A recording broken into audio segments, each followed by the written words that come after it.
Peps Border Collie. L'apprentissage par le jeu, tout simplement.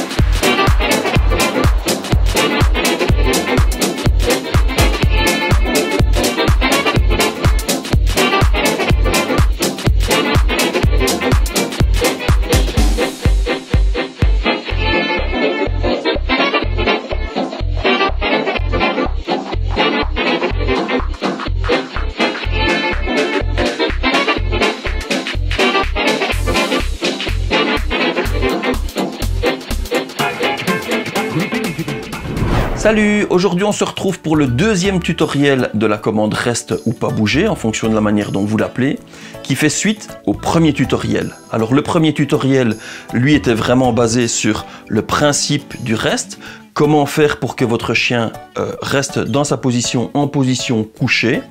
Vous avez pu le terminer en position assise, voire même debout, si vous avez été vraiment loin dans la méthode utilisée.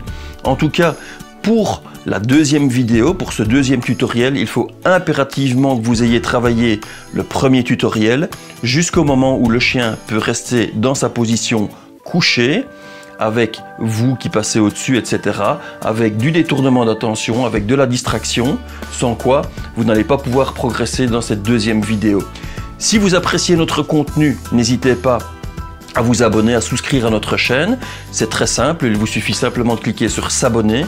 Et puis si vous ne voulez pas rater notre contenu, vous appuyez sur la petite cloche grise. Et bien, comme ça, vous ne raterez aucun de nos événements et aucune de nos vidéos. Alors les parties pratiques vont être entrecoupées de parties théoriques qui vont vous permettre vraiment de comprendre pourquoi cette méthode fonctionne et pourquoi j'ai choisi de travailler de cette manière-là plutôt que de travailler autrement, puisqu'il y a quand même pas mal de méthodes. Pour le matériel nécessaire, c'est très facile. Il va vous falloir simplement une longe. Alors 10 mètres, 15 mètres, il faut vraiment une longe qui ait quand même une certaine longueur pour pouvoir vraiment bien travailler. Prenez-en une de qualité parce qu'elle vous servira vraiment dans pas mal d'exercices par la suite. Ensuite, vous allez avoir besoin d'un tire-bouchon tel que celui-ci. C'est un tire-bouchon qu'on peut planter, c'est un piquet qu'on peut planter et ensuite on va pouvoir faire passer la longe ici. Je vous expliquerai exactement la méthode de comment ça fonctionne pour travailler donc le reste. Et ensuite, ce que vous avez besoin, c'est un clicker. Je travaille tout au clicker. Ici, on travaillera la version clicker dans la poche, puisque ça nous permettra d'avoir les mains libres. Si vous n'avez pas vu la vidéo sur le clicker, vous pouvez toujours regarder celle sur le clicker, donc 3 techniques modernes, où je travaille de cette manière-ci avec le clicker dans la poche. À vous de voir. On commence donc maintenant directement à l'extérieur pour les exercices. Vous mettez le piquet derrière l'endroit où le chien va se trouver. Ensuite, une fois que vous avez mis le piquet de cette manière-ci, vous passez la partie poignet à travers l'anneau et c'est elle qui va s'éloigner donc avec vous. Vous avez la deuxième partie, la partie attache de la laisse. Vous utilisez ce que vous voulez comme collier. Moi ici j'utilise un collier que je mets et enlève très facilement puisque Peps n'a jamais de collier. Tu viens Peps? Viens. Vous vous mettez devant l'endroit où il y a le piquet. Viens. Peps, assis. Le chien a donc son collier et vous mettez une traction très légère. Alors au départ vous mettez votre chien en position couchée. Peps couché. Voilà. Et vous laissez vraiment que la laisse soit très souple ici. Mais à partir du moment où le chien va avancer, si vous vous mettez ici, vous allez voir que votre chien va avancer parce que la corde va partir dans ce sens-là. Si vous mettez votre pied dessus, eh bien vous allez pouvoir freiner le chien en lui disant « reste ». Si ça ne fonctionne pas une fois, n'oubliez pas, on recommence à l'étape précédente.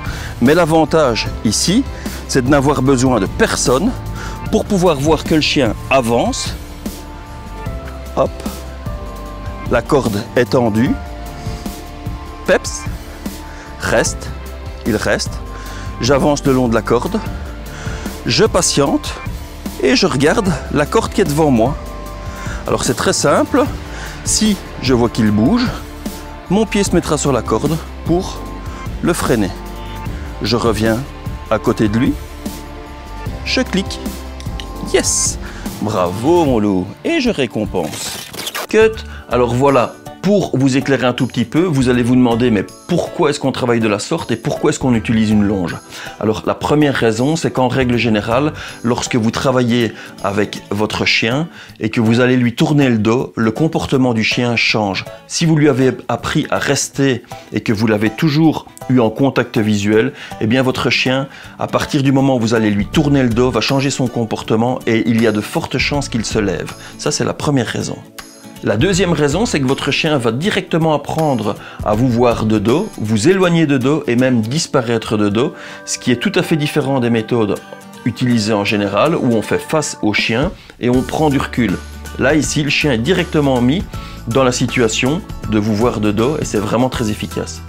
La troisième raison, c'est que vous ne travaillerez qu'à vous deux, donc uniquement vous et votre chien. Il n'y a pas besoin d'une tierce personne. Et c'est beaucoup plus efficace de travailler uniquement à deux parce que votre chien va prendre confiance en vous et non en se disant tiens, il y a quelqu'un derrière qui peut éventuellement me contrôler, etc. Mais vous allez voir dans l'explication. Et la quatrième raison, c'est parce que de cette manière-ci, vous êtes de dos, mais vous avez, grâce à la longe, toutes les informations nécessaires pour savoir si votre chien se déplace et vous pouvez le contrôler de manière ultra rapide sans devoir vous retournez et allez le remettre en position. Voilà, on continue, c'est parti. Alors, là, je le libère. Relax. Viens, Moulou. Il est relax. Regardez bien, s'il avance, si on était en exercice, il avance. Viens. Viens, mon grand. Et vous allez voir que la laisse avance. Je mets mon pied dessus, je lui dis reste.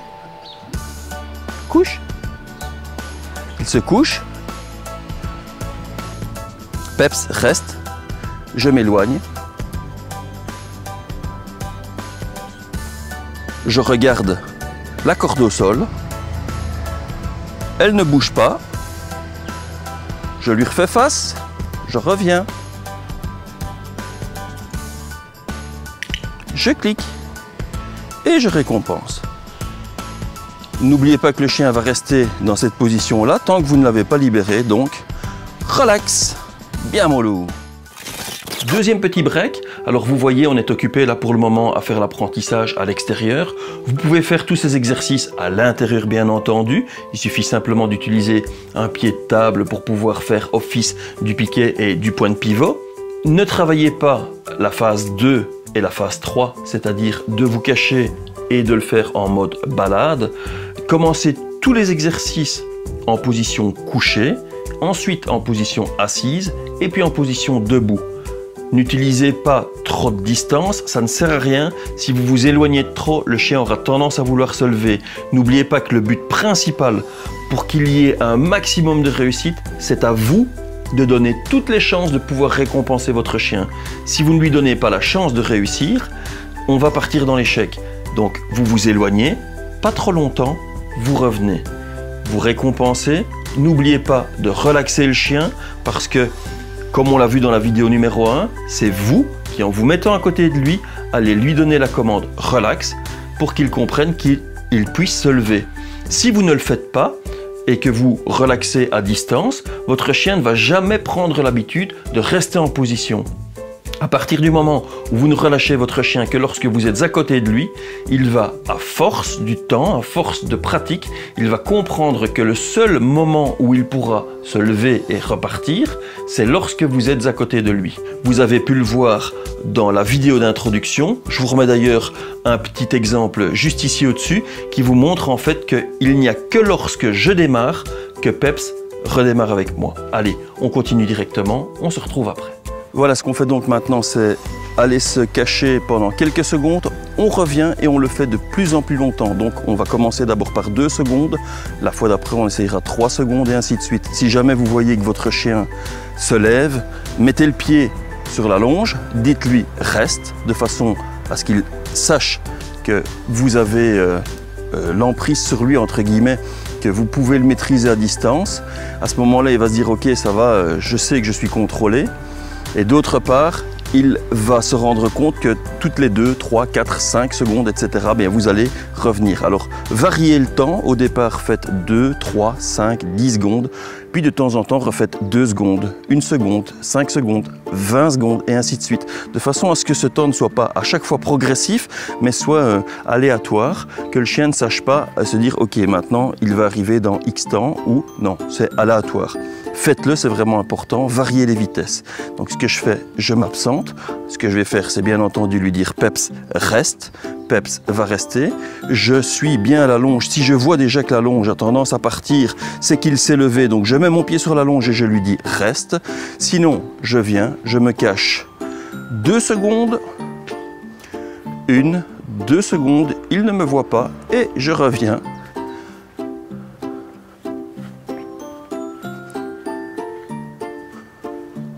Je me remets près de lui, je clique et je récompense. Bravo mon loup, c'est parfait.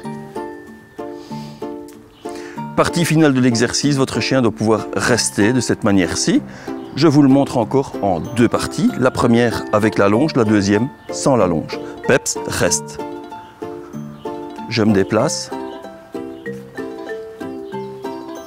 Je suis la longe de l'œil. Je m'écarte et je patiente.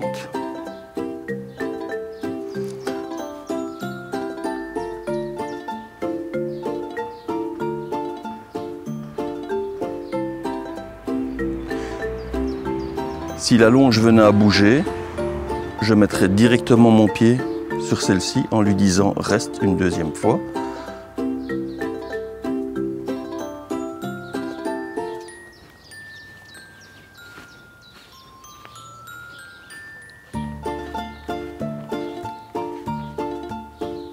Clique et récompense. Bravo mon grand. Alors n'ayez pas peur de donner des bonnes récompenses, bien entendu. C'est toujours beaucoup plus agréable pour le chien d'avoir des bonnes récompenses. Alors maintenant, je vais vous montrer le résultat sans longe. De cette manière-ci, vous allez pouvoir voir ce que donne le résultat terminé. Ensuite, vous allez faire la même chose. Vous allez travailler dans des endroits variés. Alors, commencez d'abord chez vous. Vous pouvez le faire, donc, comme je vous l'ai expliqué, au pied de la table. Et puis après, vous allez pouvoir le faire également dans un jardin comme celui-ci, dans un parc, dans un terrain quelconque. Et puis après, vous allez pouvoir commencer à le faire dans des lieux un petit peu plus difficiles. Travaillez toujours de cette manière-ci avec une longe pour que ce soit sécurisé, c'est vraiment mieux. Et puis après, vous allez pouvoir le travailler de façon donc tout à fait indépendante, sans matériel, mais avant de vous absenter, faites ça vraiment dans des lieux sécurisés où vous savez que votre chien ne peut pas partir et que si jamais il part dans une autre direction parce qu'il a été détourné ou il a senti quelque chose ou il a été attiré par quelque chose d'autre que par vous, que vous puissiez avoir le rappel nécessaire et que vous puissiez en tout cas intervenir avant qu'il ne s'en aille. Là, c'est en position assise, reste.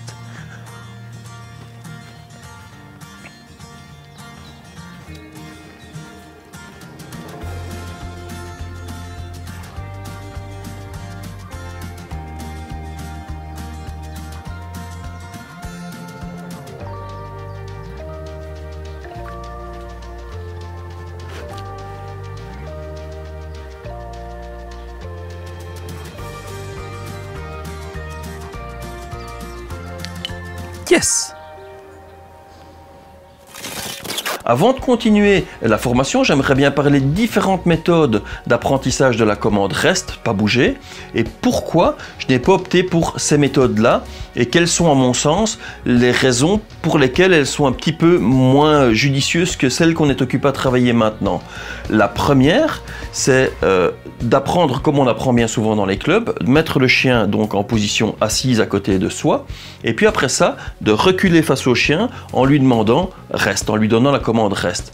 Alors ce qui se passe, c'est qu'une fois que le chien se lève, le conseil recommandé, c'est d'aller prendre le chien, de le remettre à sa place et de lui redonner la commande reste. Pour ma part, j'ai l'impression qu'on travaille un petit peu dans l'erreur parce que on attend l'échec du chien pour le remettre en place et lui redonner la commande. La deuxième méthode est de se déplacer en disant la commande reste en permanence, c'est-à-dire de reculer un tout petit peu et puis après ça de commencer à se déplacer en disant systématiquement reste, reste, reste. Je trouve une fois de plus que c'est donner une commande verbale pour une commande qui n'est pas encore acquise. J'ai pour principe, dans toutes les commandes que j'apprends, dans tous les tricks que nous travaillons, on ne parle que à partir du moment où la commande est acquise. On travaille d'abord tout ce qui est gestuel et ensuite on va mettre une commande verbale sur un comportement qui est souhaité et qui est déjà connu. Donc c'est pour cette raison-là que je n'apprécie pas tellement donc le fait de répéter sans cesse pour que le chien reste en position. La troisième méthode, qui est déjà pas mal, c'est celle de travailler le reste en partant de dos avec un smartphone mis en position selfie ou éventuellement un miroir déposé au sol qui vous permettra de voir au sol le comportement de votre chien. Le problème dans cette méthode-là, c'est que vous avez effectivement une vue sur votre chien, mais vous n'avez pas le contrôle. À partir du moment où vous êtes en position avancée et que votre chien viendrait à se lever ou à se déplacer, eh bien, à part le fait de lui demander de rester, vous n'avez pas la possibilité de pouvoir le freiner ou de le stopper là où il faudrait qu'il soit. La quatrième méthode, c'est celle où on utilise une personne supplémentaire, c'est-à-dire qu'une personne va se trouver derrière le chien et va tenir le chien en laisse, avec une laisse souple bien entendu. Vous allez vous éloigner et à partir du moment où le chien viendrait à commettre une erreur, eh bien la personne qui est derrière, hop, va pouvoir tirer sur la laisse pour freiner le chien dans son élan et vous allez pouvoir redonner la commande reste. La seule chose qui est un petit peu ennuyante dans cette façon de travailler, c'est que vous avez une personne supplémentaire et que le chien n'est pas dupe. Il sait très bien à un certain moment que voilà, il y a quelqu'un qui est derrière lui, qu'il est en phase de travail et qu'il va devoir rester donc dans cette position parce qu'il a quelqu'un qui est derrière lui. Et ensuite, vous avez cette méthode qui, elle, vous permet d'avoir non seulement la vue sur votre chien sans le voir, c'est-à-dire que vous savez s'il se déplace en regardant simplement au sol la longe. Vous pouvez également contrôler le chien toujours en étant de dos et sans lui faire face. Il suffit simplement de mettre le pied sur la longe pour pouvoir lui dire « reste » et donc de pouvoir reprendre le contrôle sur lui sans avoir besoin de quelqu'un supplémentaire. Et le dernier gros avantage de cette méthode, c'est que non seulement vous avez le contrôle, vous savez si votre chien se déplace, mais en plus de ça, vous avez déjà un atout supplémentaire, c'est-à-dire que comme votre chien vous verra toujours de dos, que vous n'aurez pas besoin de vous retourner pour lui donner la commande reste, et qu'il aura toujours l'impression de pouvoir être contrôlé à tout moment, sans avoir quelqu'un d'autre derrière lui, eh bien vous avez tous les atouts pour pouvoir lui apprendre après ça sans la longe. Votre chien, vous travaillerez donc avec la longe déclipsée et déposée à côté de lui. Il aura vue sur la longe, elle ne sera pas attachée. Et à ce moment-là, vous allez pouvoir commencer à travailler donc sans la longe, sans qu'elle soit vraiment à son cou, jusqu'au moment de la faire disparaître. Mais vous allez avoir un atout vraiment incroyable, c'est de pouvoir donner l'impression à votre chien que vous le contrôlez en permanence, alors que, bien voilà, à partir du moment où il n'est plus attaché, vous n'avez plus de contrôle dessus, mais le reste sera efficace. Voilà. Et pour la dernière partie, on va le faire en mode debout. Alors je vais vous donner encore une astuce terrible. Quand vous apprenez à votre chien à rester debout, la dernière technique est la suivante. Si vous parlez à votre enfant et que vous lui dites, lorsque vous allez traverser par exemple, attention, votre enfant ne va pas forcément faire attention. Par contre, si vous l'attrapez par la main et que vous lui dites « fais attention en traversant », il va faire attention parce qu'il y a eu un contact physique et automatiquement, les connexions sont faites entre vous. Et bien ici, on va faire exactement la même chose. Peps, derrière, au pied. Il est au pied. Et regardez bien, je vais lui dire « reste », mais je vais avec ma main, la paume de ma main, avec le bout des doigts, je vais toucher son nez, mais la paume de ma main va venir cacher ses yeux. Et je vais dire la commande en même temps. C'est-à-dire que je vais lui dire à ce moment-là, reste. Il va y avoir deux choses qui vont se passer, voire même trois. La première, c'est que je vais rentrer en contact avec son museau, donc il va être attentif. Deuxième chose, la paume de ma main vient cacher, vient occulter ses yeux. Ce qui fait qu'il y a, même s'il était fixé sur quelque chose, s'il était focalisé sur quelque chose, ça a coupé tout contact. Et la troisième chose, c'est qu'il a vraiment entendu ce que je lui ai dit, ça devient pratiquement une commande. Donc au moment où je lui dis, il est parti se mettre un petit peu à l'ombre parce qu'il fait vraiment chaud, mais à partir du moment où je vais toucher son museau, que je lui donnerai la commande, même en position debout, eh bien elle va rester dans cette position-là. Peps, viens. Regardez bien. Reste. Et je peux m'éloigner. Il ne bougera pas.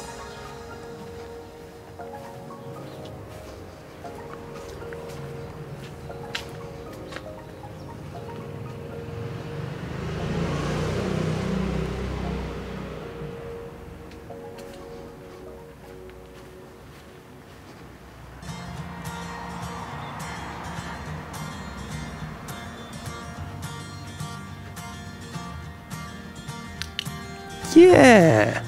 Cool mon loup! Et pour terminer, dernière phase, je vous le fais en marchant. Tu viens au pied?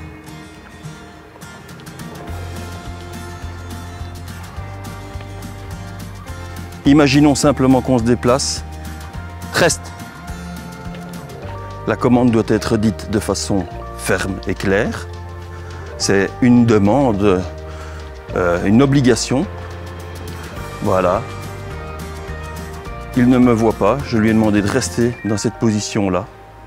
Vous allez pouvoir le faire par la suite.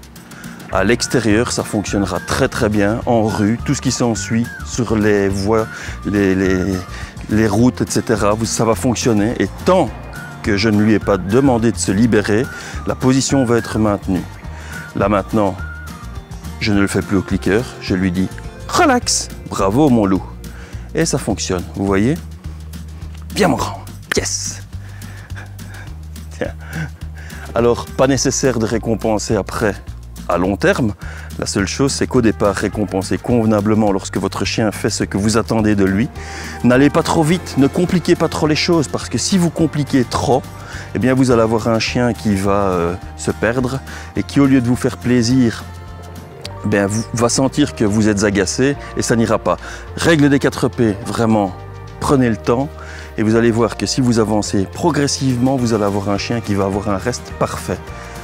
Travaillez vraiment avec l'allonge, avec le piquet. Vous pouvez utiliser un poteau, vous pouvez utiliser n'importe quoi, mais vraiment c'est la manière la plus pratique pour vraiment voir que votre chien n'avance pas. Si vous voyez que votre chien se déplace, je le répète une dernière fois, faites marche arrière, revenez à des exercices précédents. C'est indispensable. Si vous voyez que vous allez trop vite, que vous progressez trop vite, ça n'ira pas. Il faut vraiment du temps et dites-vous bien que pour avoir un reste parfait, il faut au moins une petite année. Donc ne pensez pas qu'en 15 jours vous allez avoir un reste impeccable, surtout lorsque vous allez vous absenter. C'est le plus difficile, c'est que le chien reste à sa place lorsque vous vous absentez. On se retrouve à présent pour les conclusions de cette vidéo qui sont en fait l'introduction de la vidéo numéro 1. C'est-à-dire que la commande reste est relativement facile à apprendre. Ce qui est difficile à apprendre, ce sont les 3D, c'est-à-dire la distance, la durée et la distraction. Il va falloir travailler vraiment calmement, pas à pas. Travailler vraiment d'abord le tutoriel 1 qui vous permettra d'avoir déjà un reste pratiquement parfait à courte distance, mais qui sera tenu dans le temps. Avec distraction, c'est vraiment essentiel. Je pense que si vous arrivez déjà à avoir un reste de cette manière-là, vous serez déjà très content. Et ensuite, de passer à cette deuxième vidéo, qui est le reste donc à distance, dos tourné et même en balade. Vous avez vu dans les exemples jusqu'où il y a moyen d'aller dans l'apprentissage du reste. Je vous fais confiance, je sais que vous allez y arriver. Il va simplement falloir penser à la règle des 4 P. Passion, patience, persévérance et rester positif. Vous allez voir, si vous êtes positif, vous allez très vite progresser. Voilà, on se retrouve dans d'autres vidéos très prochainement. Si vous avez apprécié notre contenu, n'oubliez pas de vous abonner, de cliquer sur la petite cloche pour ne rien rater de nos actualités. Et puis aussi, venez nous rejoindre sur Facebook, sur Instagram. On se retrouve très prochainement. Et puis on vous dit bon entraînement. C'est le plus important, bon entraînement.